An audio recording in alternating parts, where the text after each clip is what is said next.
All right, happy Monday morning, everybody. Hope you're doing well. Welcome back to the Gamble Smart channel. Today is Q&A Monday. That means we got a lot of good questions and comments to read from your submissions throughout the week on our videos as well as our live stream. So without further ado, let's get into it.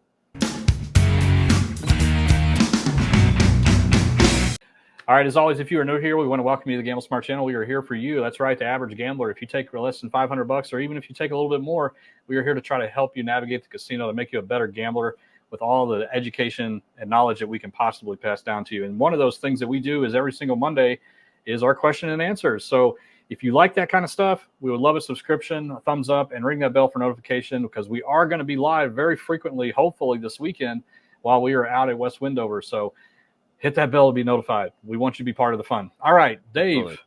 How you doing? Monday What's morning. going on, Mark? You ready Monday for morning. We are on a short week. We've got travel this week. That's right. That's right. I got to pack. We got to pick up our new bags. I mean, there's a lot of stuff on the list, and the stuff is growing still for our G2 event, which is right around the corner. Make sure you RSVP for that. We are capping at 100. We are up to 56 people, and I counted this time. That's awesome. 56 people. Awesome. So we have goodie bags, but you got to be one of the people for the goodie bags. So I want to make sure. And we will have a second down below. Yeah. And a second questionnaire is going out to everybody who RSVP'd for all the details in those goodie bags. Yeah. So stand by. If you did fill out a form, no confirmation or anything, but we will be emailing you soon with another form to fill out. Short one, I promise. To kind of get some details from you. All right, Dave, let's jump into some questions that Let's jump in. First one is from Creativity Studio 4967. Could you please talk about the prize game machines where you use a claw, key, or other arm to reach for a prize or unlock it? So these are not hugely popular. I think the one that everybody mostly sees nowadays is the claw. Just like in the old arcade. Yeah, just the old arcade, reaching down and picking a ball. And you see people playing them just like in the arcade where they're trying to line it up and looking like that, Is there any skill involved in this game? And the answer is absolutely not. Okay, it's a slot machine inside of a casino. There's not going to be any skill element to it, unfortunately.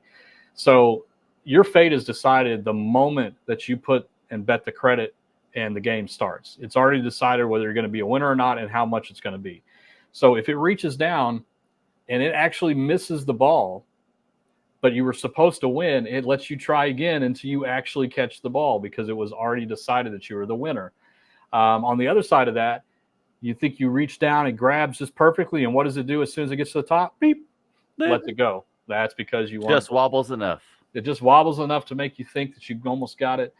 But there's, again, just try to remember, guys, slot machines are games of chance, and games of chance cannot have a skill element to be called a slot machine. So if it appears to be a skill-based game, it's deceiving you. Okay, this is why we talk about a game like this, as well as the firecrackers and the pigs. It's all an illusion to make you think that you have some kind of a skilled advantage, and you got to be very careful with those. So, unfortunately, no skill involved in the claw game. If you do see it, play it for fun, but don't play it because it's not a good game. It's not a good game at all. The return is pretty horrible on coin pusher game either. That's not a great game either. Yeah, we have a video coming up with us playing that stupid game. Stay tuned for that. Again. Yeah, no. All right, Dave, what you got? All right, this is from Ming C4465. I had a casino host walk up to me and introduce himself. I was in the middle of a bonus of Huff and Puff and questioned him like, am I in trouble? Which is, I would think of the same thing if someone came up to me. He said, no. He said, if anything, you need anything, you want to book a cruise, a room, or anything like that, give me a call or email. He said, I got confused because it was the first time a host walked up to me. This is pretty common.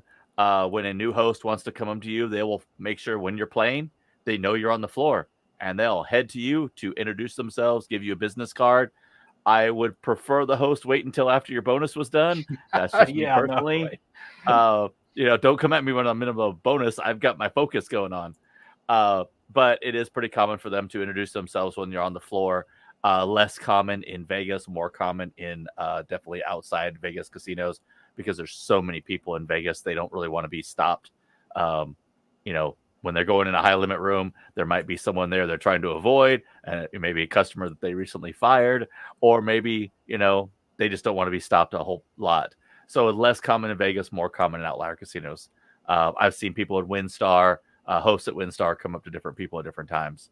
So perfectly common. Make sure you don't lose that card, and definitely lean on them for reservations, anything you need, booking your rooms, all that. They can take care of it. That's right. Absolutely. They typically don't reach out to you after that point. You got to reach out to them. Yeah. And that's why they give you their business card. Hopefully they did that. That's business 101. Right. So hopefully they did give you a business card with a number. All right. Next one is more of a comment rather than a question. That is from Bruce Meyer, 3941. He says, knowledge is power, and thanks very much. I wanted to put this comment up because it is absolutely 100% true. Knowledge is power. You are playing games of chance inside of a casino, and the more you know about what is going on with the games you're playing, the better. We would certainly never want you to sit down at a blackjack, a craps table, roulette table if you did not understand the game, because you are hurting your potential return by not studying what is going on first. And that is why our channel exists. I understand that we're mostly a slot related channel, but that's what most people play. That's why we focus on it. But people will often say, hey, but slot machines are just dumb. You just push the button and your status field. So where is the knowledge in? The knowledge is understanding how they work and how they don't work. And by doing that and getting rid of all those myths that you probably heard before, will give you a better understanding of how slot machines work ultimately. And that kind of knowledge is very good for you to become a better and smarter gambler inside of the casino. So we talk about that a lot. Knowledge is power. You are right, my friend. So thank you so much for that comment. Really appreciate it. What you got, Dave? All right, from Adele Zeem 3711. Question about MGM app. If you see a comp rate for multiple hotels, does it ever make sense not to book the most expensive one? Do comp offers last longer if you book Excalibur versus Bellagio? On paper, dollar value should be 10 to 1, but do they count like that you are only counting nights? Okay. Perhaps something in the middle. Of course, I would choose 30 Excalibur nights versus 3 Bellagios. But on the other hand, I don't want to be the idiot that would joke about we gave him 3 nights in a property and he chose Excalibur. So no, you are correct on this. So essentially think of your comp as a pool, and you only have so much water in that pool and so have so much money in that pool. If you were to use, let's say, all your nights at Aria, you'd kind of see your pool shrinking unless your gambling went upwards.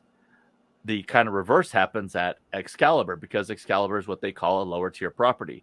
Excalibur, Luxor, Park MGM, New York are all on the same level of their tier. And then you have a one tier up, which would be MGM Grand, Mandalay Bay, and then you have Bellagio Aria at the top. So think about that of you're using different pool, and your pool is going to drain quicker if you go higher up versus if you go lower down. Now, stay where you like to stay. If you like to stay at Excalibur, that's a great property.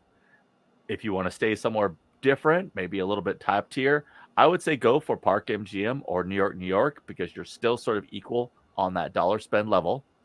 But if you're looking for a couple of nights here and there at Bellagio, Aria, MGM Grand, definitely don't hesitate to do that. Use those comp dollars. Don't be so focused on it, but in the back of your mind, keep a little bit of focus of, I don't want my pool to empty. I want to keep my pool full so it keeps on happening.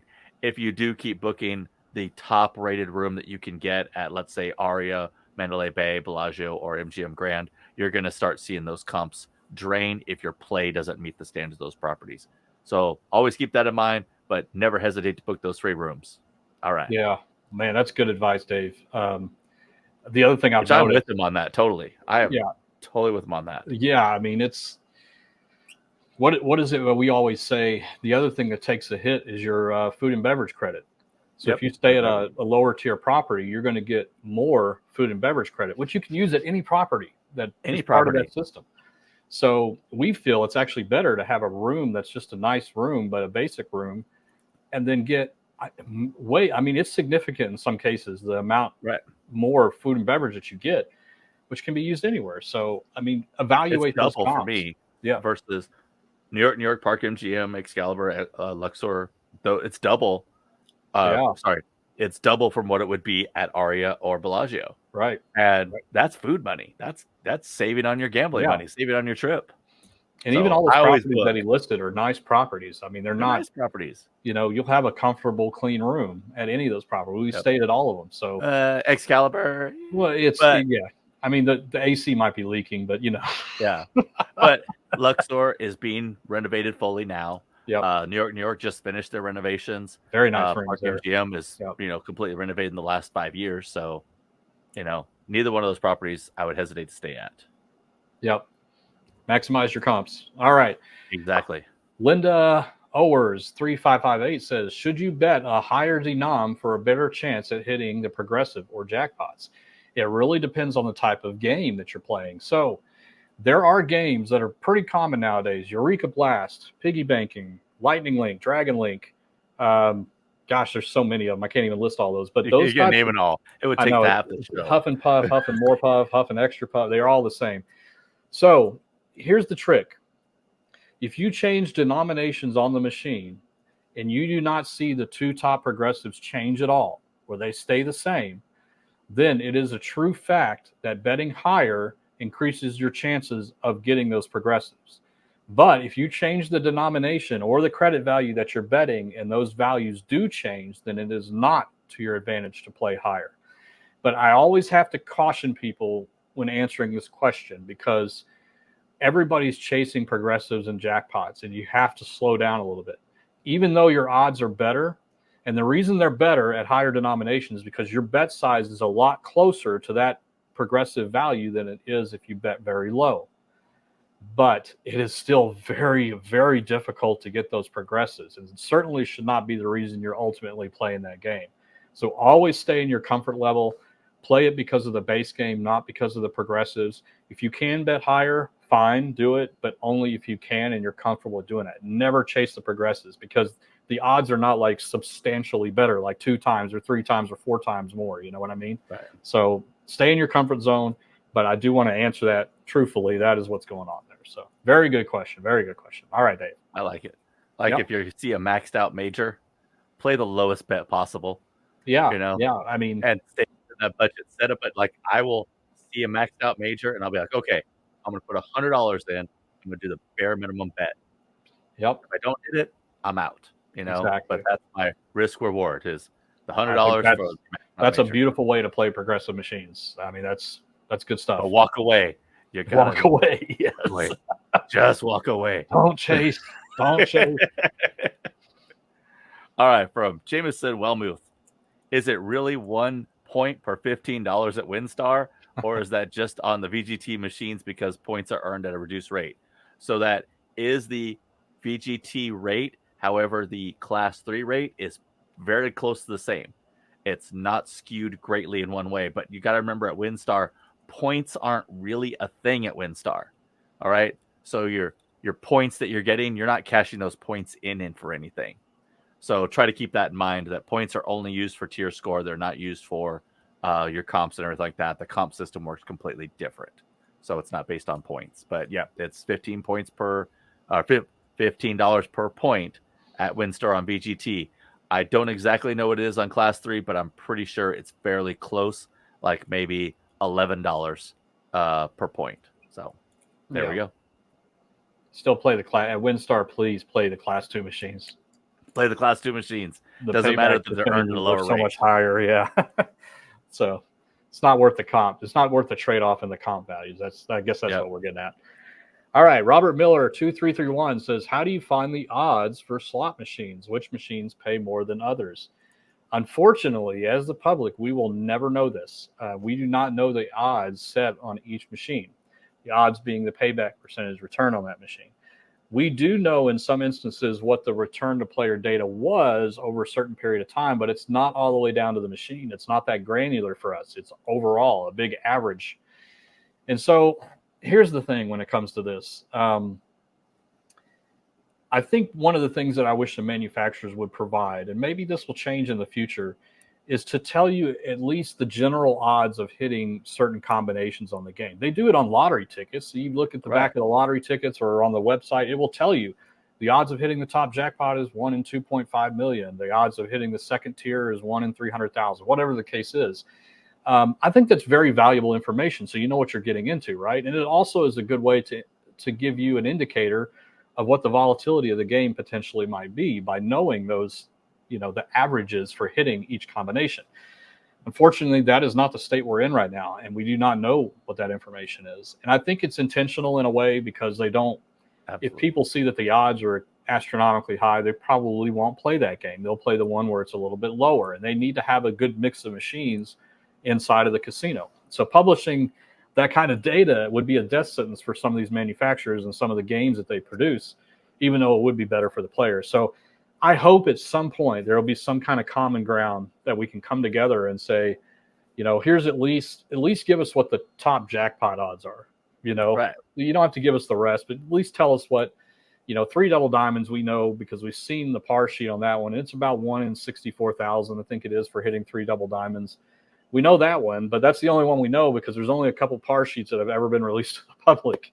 So, yeah, that's just the way it is right now, my friend. I'm sorry. I wish it was different, but that's the way it is. We all do. And the other thing to keep in mind is we've said before on this channel is from an industry call that the national average for payback percentage is 90%. Yeah. So try not to get too focused on a single machine. Try not to get too focused of, I can't play this one because it's 86% instead of 87%, or it's 90% instead of 91%.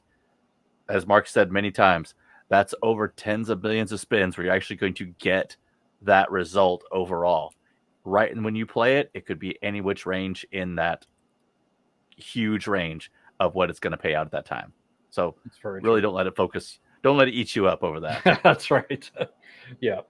I think the last thing I'll say to that, and this is why we talk about volatility all the time, because volatility is something that you can actually visualize and see yourself, either by watching somebody play the game before you enter into it, either on YouTube or just, watching them around the casino. Don't be a creeper, but, watch the gameplay being done. And then you can get a good gauge on how frequent the hits are, how frequent the bonus rounds are, progressives, things like that.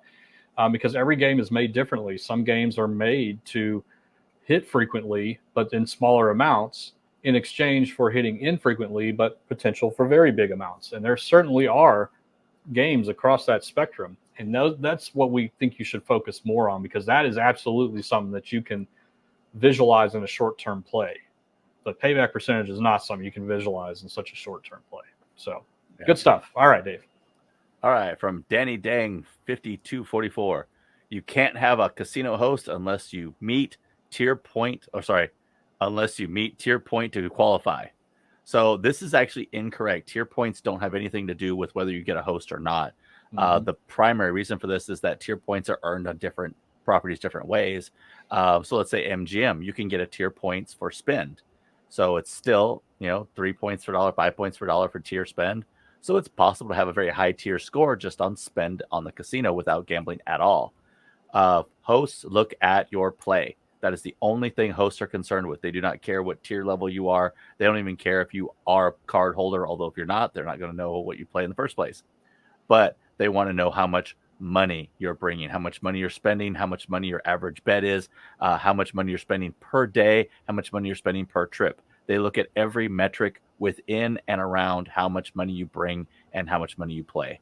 They do not care about your tier level nor your tier points. So hopefully that helps you, Danny.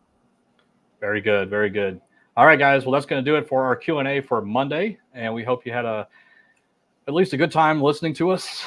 And join us on Wednesday for more Q&A. Yeah, more Q&A, live Q&A on that one. So, but if you do have any questions for us, you can comment on any of our videos. We read every single comment, I promise.